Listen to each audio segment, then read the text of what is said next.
AS menyesal melakukan razia 300 pekerja Korea Selatan yang mengakibatkan proyek 70 triliun rupiah terhenti, investasi terancam. Amerika Serikat mengungkapkan penyesalan mendalam atas razia imigrasi yang menyasar ratusan pekerja Korea Selatan di Georgia. Wakil Menteri Luar Negeri Christopher Landau menyebut insiden ini sebagai pelajaran penting dan harus menjadi titik balik untuk memperbaiki sistem imigrasi. Razia terjadi di pabrik baterai hasil kerjasama Hyundai dan LG Energy Solution pada 4 September 2025. Pabrik ini sedang memasuki tahap produksi penting untuk mendukung industri mobil listrik di Amerika. Dalam operasi tersebut, sebanyak 316 pekerja Korea Selatan ditangkap. Ditambah belasan pekerja asal Cina, Jepang, dan Indonesia. Mereka dibawa ke pusat detensi imigrasi di Foxton, Georgia dengan kondisi yang digambarkan padat dan buruk. Bahkan sejumlah pekerja mengaku diborgol di tangan dan kaki sebelum dipulangkan.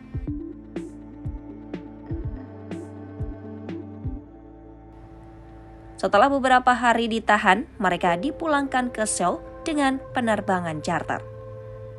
Kedatangan mereka di Bandara Incheon pada 12 September 2025 disambut keluarga dengan tangis haru. Seorang pekerja menyerukan bahwa dirinya sudah pulang dan merasa bebas.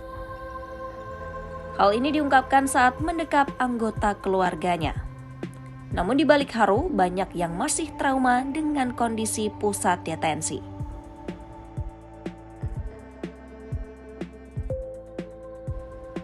Sebelum proses kepulangan, Presiden Donald Trump dikabarkan sempat menahan keberangkatan mereka. Trump memberikan opsi agar sebagian pekerja tetap tinggal untuk melatih tenaga kerja Amerika.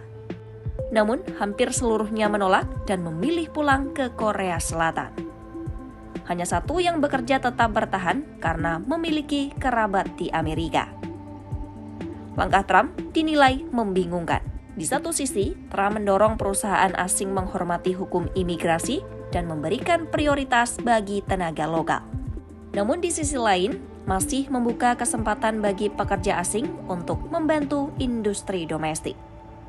Setelah mendapat kritik, Trump mengklarifikasi lewat media sosial. Ia menyatakan pekerja asing memang dibutuhkan sementara untuk melatih tenaga kerja Amerika. Trump juga menegaskan insiden penahanan ini tidak dimaksudkan untuk menakut-nakuti investor asing. Razia massal ini langsung menghentikan proyek baterai raksasa senilai 4,3 miliar dolar AS atau sekitar 70 triliun rupiah. Padahal investasi itu diproyeksikan menciptakan 8.500 lapangan kerja baru.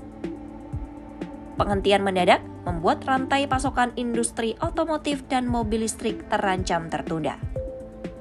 Media Korea Selatan melaporkan sedikitnya 22 proyek lain dengan investasi Korea Selatan di Amerika ikut terdampak. Proyek ini meliputi sektor otomotif, baja, hingga semikonduktor dan bisa menunda rencana ekspansi Korea Selatan di pasar Amerika. Presiden Korea Selatan Lee Jae-myung menyebut insiden ini membingungkan dan beresiko mengganggu investasi masa depan. Menurutnya, perusahaan Korea bisa saja ragu mendirikan pabrik di Amerika jika risiko imigrasi masih tinggi. Ryu Yong-wook, asisten profesor di Lee Kuan Yew School of Public Policy mengatakan, kebijakan imigrasi Trump dan dorongan untuk investasi asing tidak boleh bertentangan. Pemerintah Amerika diminta menyusun aturan yang lebih tepat dan seimbang. Untuk meredam ketegangan, Korea Selatan segera mengajukan jalan keluar diplomatik. Menteri Luar Negeri Cho Hyun menyatakan kedua negara sepakat membentuk kelompok kerja untuk membahas visa baru bagi teknisi Korsel. Opsinya antara lain membuat kategori visa khusus, menambah kuota baru, dan mempermudah proses administrasi. Christopher Landau menegaskan pekerja Korea Selatan tidak akan menghadapi hambatan untuk kembali masuk ke Amerika di masa depan. Ia juga menyatakan peristiwa ini harus digunakan untuk memperkuat hubungan AS dan Korea Selatan.